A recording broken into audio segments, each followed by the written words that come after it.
Bom dia, a paz do nosso Senhor e Salvador Jesus Cristo esteja no seu coração e no seu lar. Hoje nós vamos falar sobre o guia da igreja. Nós temos o hábito de usar essa expressão, minha igreja, e muitos pastores dizem a minha igreja. E isso não está correto de acordo com a palavra de Deus. Primeiro, a igreja foi comprada por um alto preço e quem a comprou foi Jesus Cristo com o seu sangue. Então ela pertence a Ele. Essa é a primeira parte.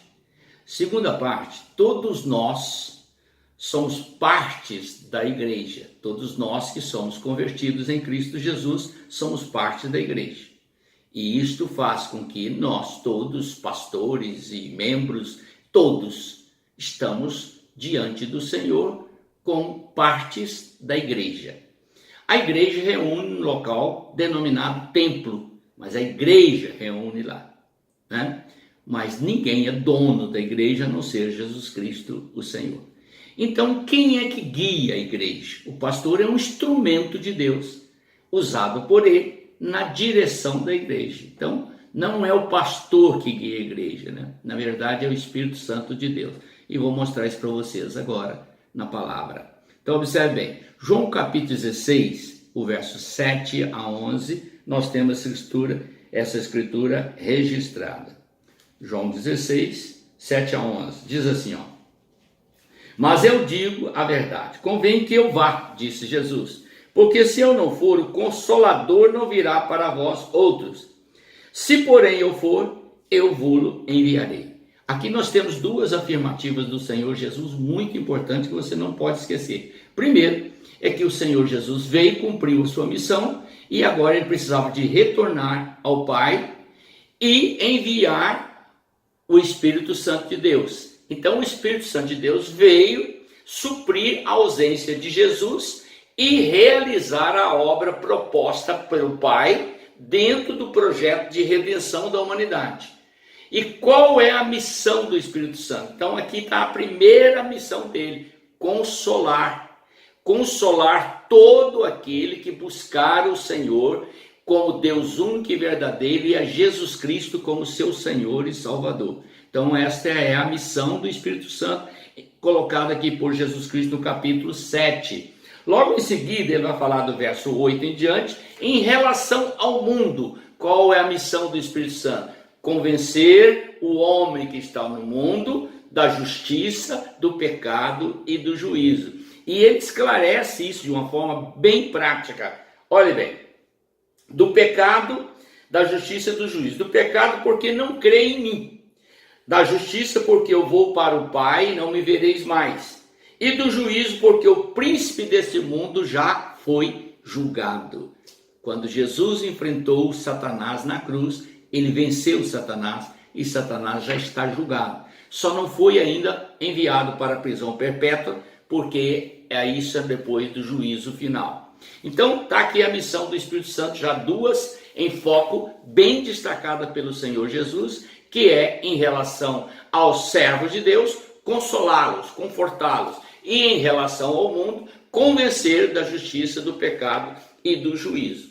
Temos também na própria palavra a instrução no livro de Atos dos Apóstolos, capítulo 5, verso 3, o episódio concernente à vida de Ananias e Safira.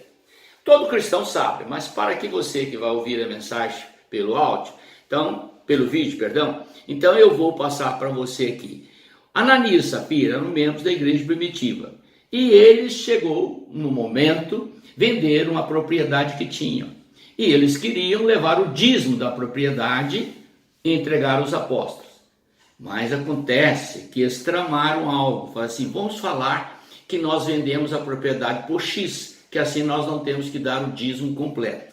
E eles foram, e quando Ananias chegou primeiro, ele levou a parte dele. Quando ele foi entregar, o apóstolo São Pedro, que estava à frente do trabalho, disse, Ananias, por que Satanás entrou na sua vida e você deu permissão para que ele pudesse convencer a você a mentir ao Espírito Santo? Olhe bem, quem é que está no comando da igreja? O apóstolo Pedro. mas na verdade é o Espírito Santo que está lá.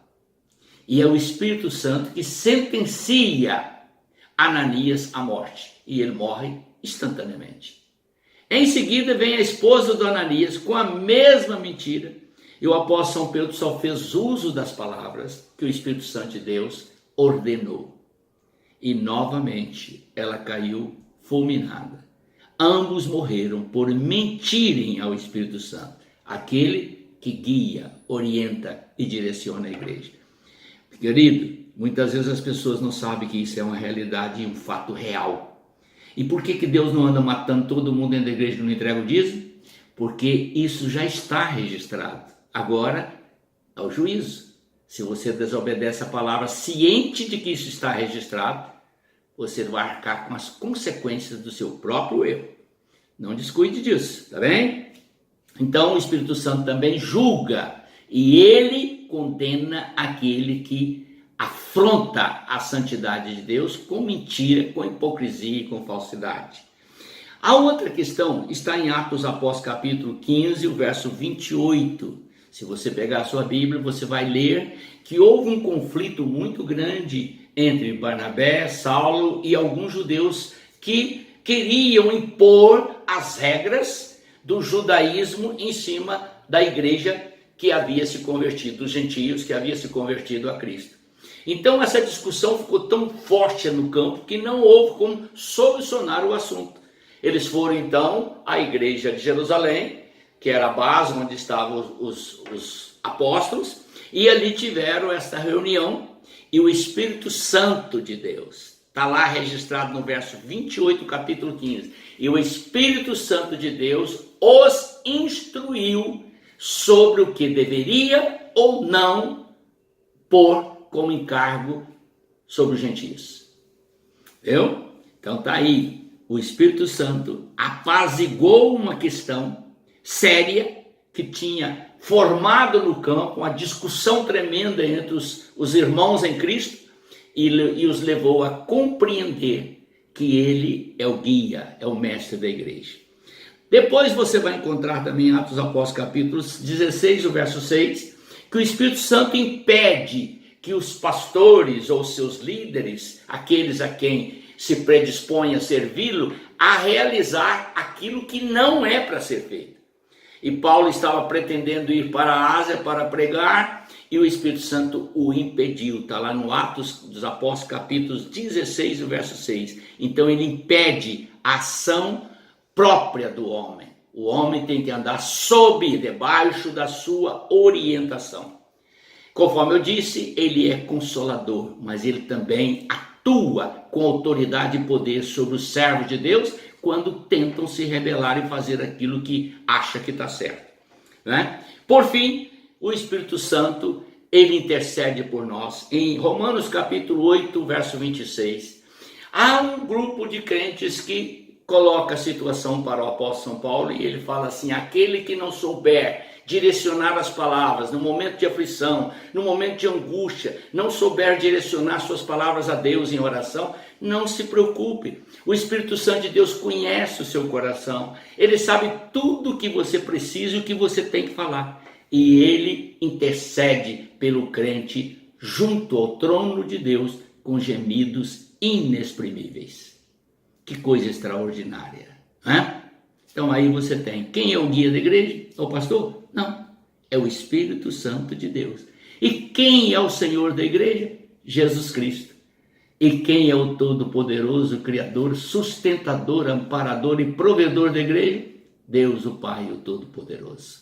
Amém? Deus te abençoe, te torne humilde e submisso à força e ação do Espírito Santo. Oremos.